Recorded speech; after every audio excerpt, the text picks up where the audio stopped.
Hi and welcome to Poly Originals with Fiona Abel-Smith. There are lots of places on the internet these days where you can buy ready-made polymer clay canes, so I thought I'd do you a quick tutorial just to show you a few tips and techniques of what you can do with them when they arrive. You can buy round, square, triangular canes and lots of other shapes as well, and they'll generally all come to you in probably about sort of 2-inch lengths and about that sort of size when you're making your pieces.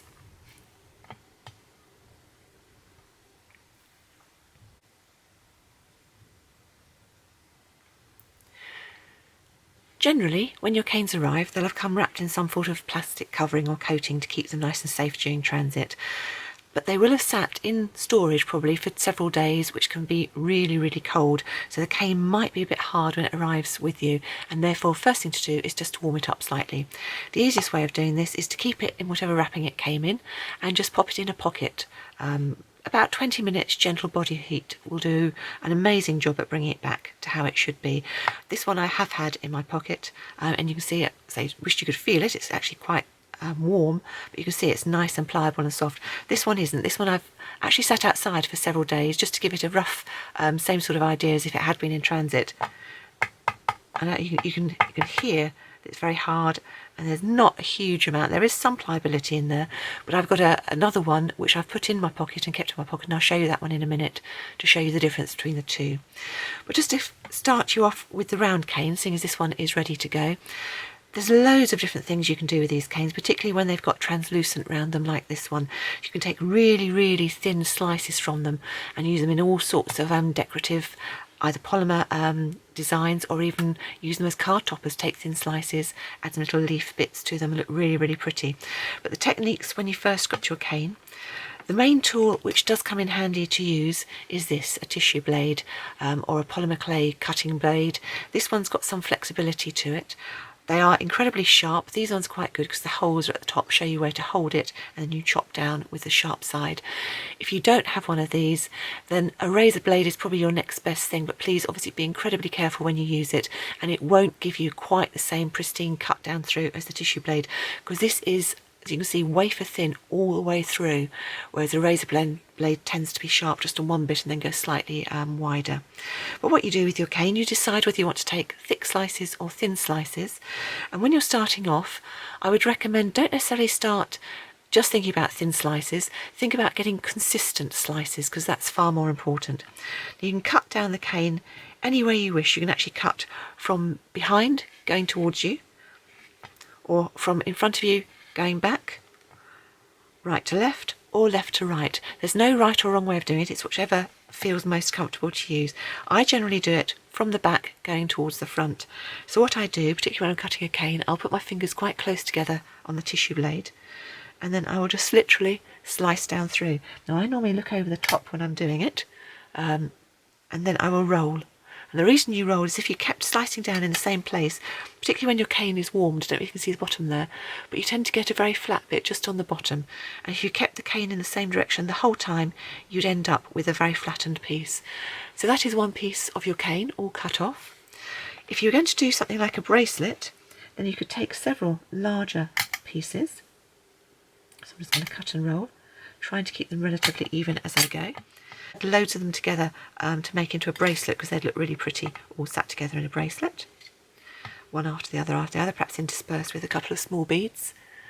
And the way you do that, let me get yourself a nice clean needle. Once you've cut your slices, you need to decide where you want the hole, if any, to be. You can either put a twister needle all the way through the middle to make a hole through from one side to the other, or you can put holes here and here, and then you join the pieces together with jump rings. And all you do for that is just very gently lay it flat on your tile and twist round with the needle till it reaches the other side. Do that both sides where you've made the holes. Turn over, and where you can see the holes have come through the other side, just repeat till you end up with a nice hole. Need to lift that up there so I can see where I'm going, and that side as well. And you should be able to put a hole through which is big enough to then take a jump ring. So I'm just going to twist that through again, widen the hole ever so slightly, and then you'd bake them with the holes in. Alternatively, you can drill the hole afterwards, whichever you would prefer. Another nice thing to do with these small slices is to make them into buttons. You can just imagine sort of sitting down a cardigan or in a little girl's dress or something, a lovely load of buttons all made with a cane like this. And to do that, you can either make the holes straight through the middle, and I would suggest using something like a cocktail stick for this. So you can just use your cocktail stick and put a hole here and here to have your two little holes. Or if you wanted 4 holes, just use the cocktail stick in the same way we did the beading needle and put that through. However, if you want to make a sort of shank on the back, then just take a tiny little bit of clay. This is just an offcut from one of the pieces I cut earlier, and just roll it around in your hand till it's nice and soft and all well mixed in together. And then you can create a little long piece, and if you then sit your cocktail stick on there and wrap that over either side, gently push down and push down, what you've created is somewhere for the cotton thread to go. Because that's the back, it doesn't necessarily matter how it looks, because obviously most of that will be hidden. Bake it flat like that on the tile, and when it's finished baking you will have a ready-made buttons. That's another thing you can do with your round pieces. Quite a lot of the canes that I sell are triangular or square in shape, and the reason for that is that they should be kaleidoscoped. Now, I mentioned earlier that I had one sat in my pocket, the same as this green one here, so I'm just going to take that out. So this one's just been sat in my pocket for about 20 minutes or so. That's one that I'd left outside. In actual fact, they were both outside, but this one I brought in and put in my pocket for 20 minutes. If possible, try not to do it in such a way that it gets bent out of shape, and you might need to shape it slightly, but I can tell you that is now nice and warm, and it's so much more pliable than the other one. So this is the one I will now use, and in exactly the same way as we did with the circular one, you can just take thin slices from your triangle. When you're cutting down through a triangular or square cane, in the same way as we moved it each time we did the circle to make sure it didn't have a flat bottom, you'll need to do something similar with these canes. So take your slice and then twist over. Take a slice and then twist over. Take a slice, and this way you will keep your cane much more pristine in that really nice equilateral triangle, which is what you need for doing kaleidoscoping, than if you tried to constantly cut down the same piece. But if I fold them down here, you can see we can start to put them together and to kaleidoscope them.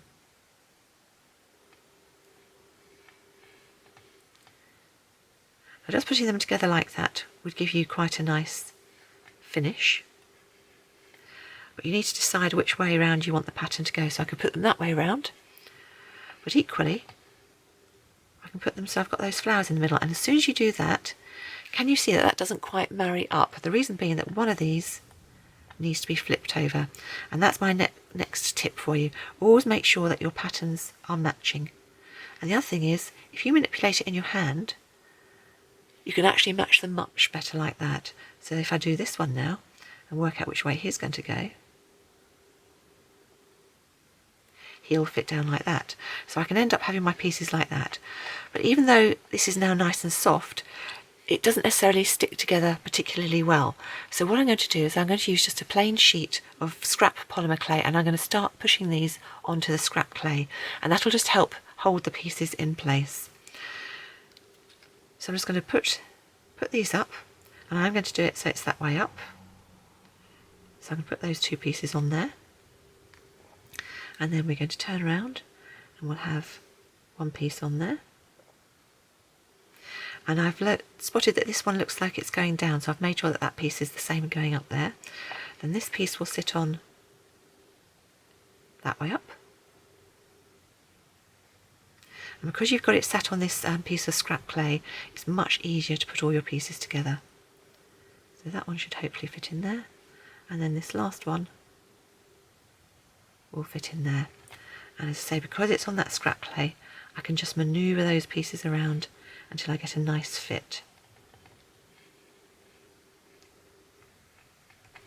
And once they're together like that, you can start using your roller and a knitting needle, which is the other tool I use an awful lot, just to start melding them all together. So with the knitting needle,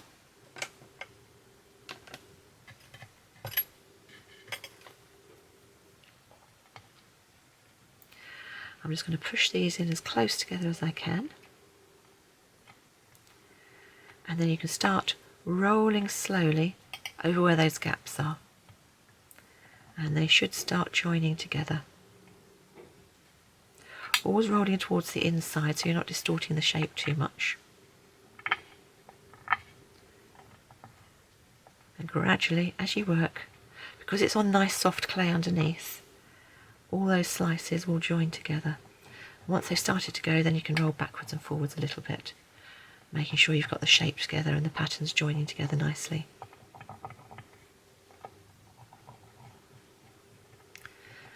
There we go, and once that's rolled together,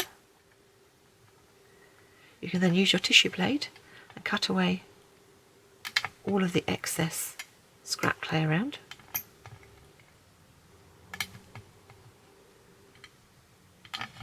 And don't know whether you notice, but I'm also using the blade just to sharpen up those straight edges of the piece as well.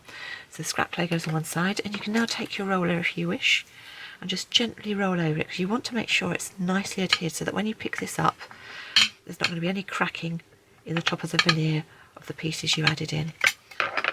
So use your tissue blade to take that off the tile.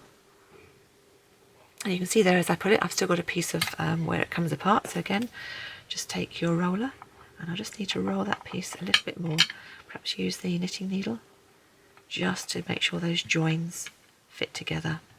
And this is the difference when you've had a piece come through the post rather than working with it straight from when it was first made, because you don't know whether it's sat in cold storage for any length of time. So you need to make sure it's nice and flexible when you're working with it. So there's the pattern of that one finished.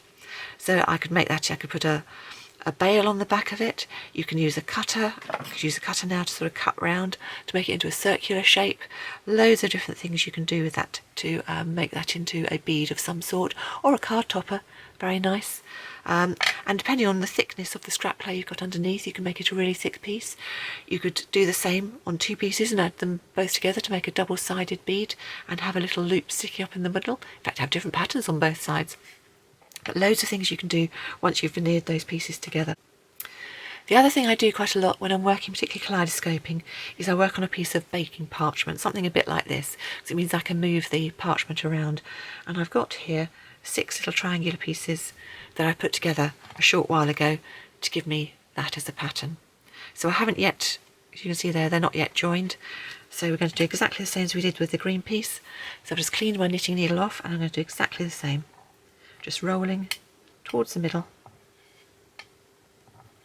just to make sure I've got a nice join between all of those pieces and make sure I'm not distorting the hexagonal pattern as I go. Now I happen to know that that is more or less going to fit into a bail. So what we're going to do is we're going to add this into the bail. So I've got a cutter there, but that's actually too big. My next size down is actually too small. So if you find you haven't got a cutter that's the right size for the bail or whatever it is you're using, then use the bail itself as the marker. So what I'm going to do is I'm going to lay that up as tightly into, or as closely into the middle of the whole piece as I can, so you can see there's the same amount left around the edge. And because I've got a bail there, I can't really lay it flat, so I'm just going to use my fingers to press in. I just want to get the indentation of where that inside circle of the bail should be. So I should now hopefully be able to gently release all the way around. And again, I can do this because I've got it on this baking sheet. And can you see there? You can see the round of where that bail is. So now, if you take your craft knife, you should be able to carefully cut round your piece, and that should exactly fit in to where your bail shape is. So I'm just cutting all the way around, carefully keeping the blade still, manoeuvring the piece of paper until you've gone all the way around. Now that should fit exactly inside this bail. The other thing I'm going to do, I've just made a piece of scrap clay here which I'm going to sit inside because I like it to be just slightly domed, so that's going to sit in the middle. I'll put it in and then I'll probably flip it out when it's cooked and then super glue afterwards. So I'm just removing that piece, and then just work out how you want that centred in your bail, or orientated. So I'm going to do it so it's that way up, and then with any luck, because you've measured it nicely, you should be able to just very gently with your fingers just press that in, and because of that slight scrap clay dome I've got underneath, that then fits in and gives it a really nice finish. So if you look there, you can see there you've got the domed part, and then when it's finished I can either varnish it or add some sort of liquid clay topping to it, but that's all ready to go in a lovely bale, a finished piece. So that's a really good tip and technique you can do with your certainly with your triangular canes, or any of the canes that are a nice size when they come through. These are normal 2-inch size canes, so they're not going to cover very much, but they certainly would cover something like this. This is a tool I've just made for myself. It's a drill bit in one side, and I've just covered what was the blank end of the tool bit just in a piece of polymer clay. So there's a whole load of grey clay under here, which is scrap clay, which I've cooked, and I've then just coated this in one layer of light green clay because I know it's a colour that will mix with the colour I'm going to surround it with, and also because that then gives me the perfect dimension to take these particular canes. Now I've done one I prepared earlier, so I'm just going to grab this for you.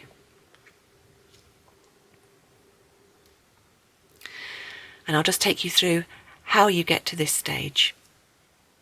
I've already taken off my slices, so to save a bit of time in the video I've put all my pieces together, and what I've done with these is exactly the same as I did previously, and I've just veneered these over a piece of scrap clay. So what we've got there are 2 hexagonal shapes, and then I've worked out with my little individual triangles, I've put 2 together that fit in the middle there. Again, they've been veneered on the back. 2 that will fit there, and 1 that's going to fit on all the corners, and I've just got the last one to do, so I'll just show you that one. So all I've done is I've taken my piece, and before I put it on the scrap clay I put it down next to the pieces so that I know it's in the right position for the pattern. Then just pick it up, put it down on your piece of scrap clay, and because again this is actually, in fact, this is quite an old cane again. I didn't bother warming this one up, just using it for practice to show you what you could do. And that's, again, as we did previously, is why it's on scrap clay as opposed to putting it down directly on. And then I was going to use my tissue blade just to fill up and cut away all the pieces there. And now that one should be the right piece to fit in just there. So now we have all of our pieces done. So having done that and got all our pieces covered with the scrap underneath, we're now at a stage to start picking these up and laying them on our piece and see how we're doing for size. So I'm going to go for a bit roughly in the middle, between here and here, fold him round there, and then hopefully this piece, when he picks up, I'll be able to abut up to there, and with any luck we should be, yeah, it's not too bad. So I'm just going to pull him a fraction apart here, just a tiny little bit, so that when he meets around this side, just that same sort of fraction apart there, and that is enough for me to actually smooth that together with my knitting needle or anything else. So then we've got the piece down here which we know fits into here, so we'll add him onto here.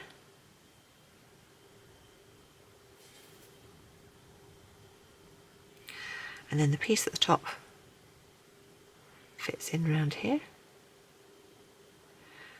Now they will pull apart slightly as you push them on. That's fine because we've got that scrap clay underneath, so we know we can push that down, and we're going to fill in all these gaps in a minute or two, and then it's just a case of finding the bits that fit in to the rest of it. So those are my 2 middle bits, so this bit should hopefully be up to there, and this bit will be round in there, and then the reverse underneath, that bit should be round there,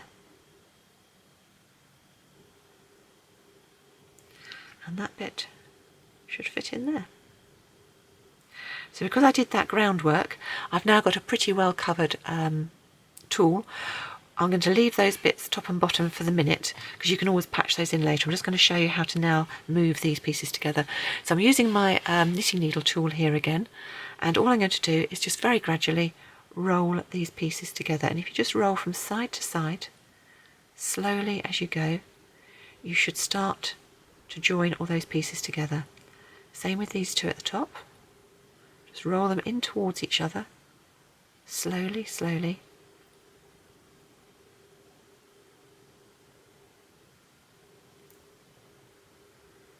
as you go you should start to see the patterns come together. So I'll just finish this off for you and show you the finished piece in a moment. Okay, so I've finished using my knitting needle and I've got all those joins nicely together, but it's a bit lumpy in places because my slices weren't completely level. So what I'm going to do is make sure I've got a nice clean surface, and I'm going to roll it on my surface just to even out any of those patches to make it nice and smooth and a nice finish to the piece. So I have various options now. I can actually fill in and get an extra piece to fill in those pieces, but because I know it won't fit exactly, the pattern won't fit, and because I'm quite happy with the way it finishes like that, what I think I'm going to do is I will actually just cook this as it is now, and then I'll backfill with some of this brighter green clay afterwards just to finish the whole piece off. But it's completely up to you what you do. You could finish the whole pattern, but just to give you an idea of how you would use the veneers to pattern around a piece. And obviously if you're doing something like a book cover, then it's going to be a nice flat piece anyway. Flatter pieces are much easier, but I just thought I'd give you a few tips on how to do a round piece. Another thing you can do is to manipulate the pieces of cane you've got.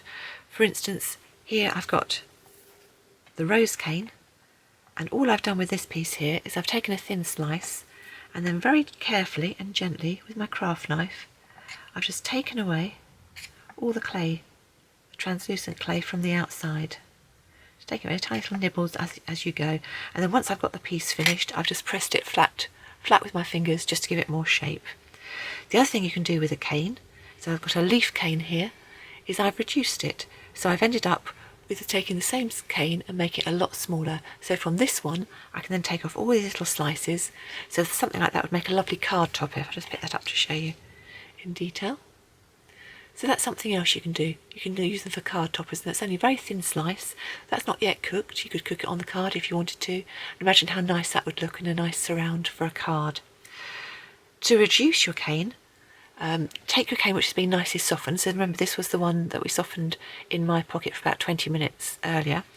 And with a round cane, particularly one that's softened, what I'd start to do is just gently give it a bit of a press to make sure I can feel with my fingers that it's going to stay together quite nicely.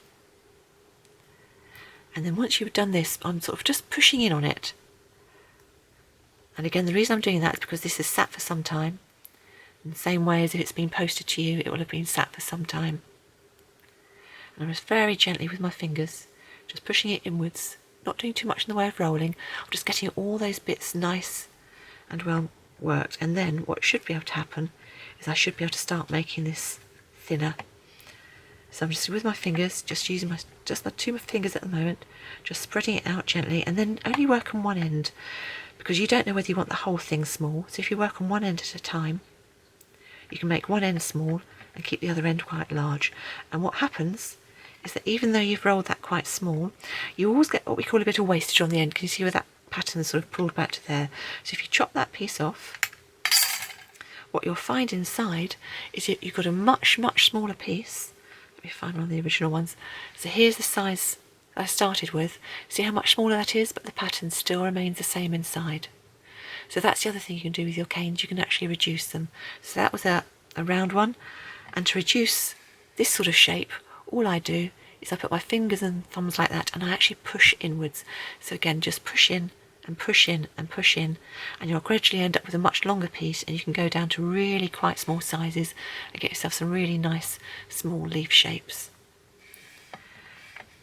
Same thing with the triangular and the square canes. You can reduce those as well, exactly the same type of motion, just pushing in whilst pulling wide.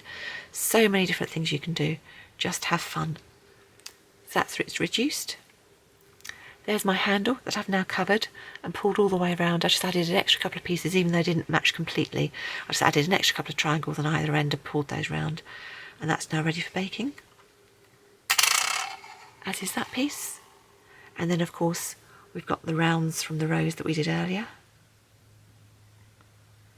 Either be left as they are, or with a little thing on the back to make them into a button. And then of course there's the hexagons when you put your triangular pieces together to make those. So hopefully that's been some good tips and techniques there as to how to use any canes that you get sent through the post. If it's any of my canes you've bought, please don't hesitate to send me a message through the site if you have any questions when you get any canes through, and I'd love to see photos of what you make with your canes. Hope you enjoyed that quick video. If you did, subscribe to my channel and then you can see any new videos coming out. And in the meantime, I look forward to seeing what you do with your canes. Bye.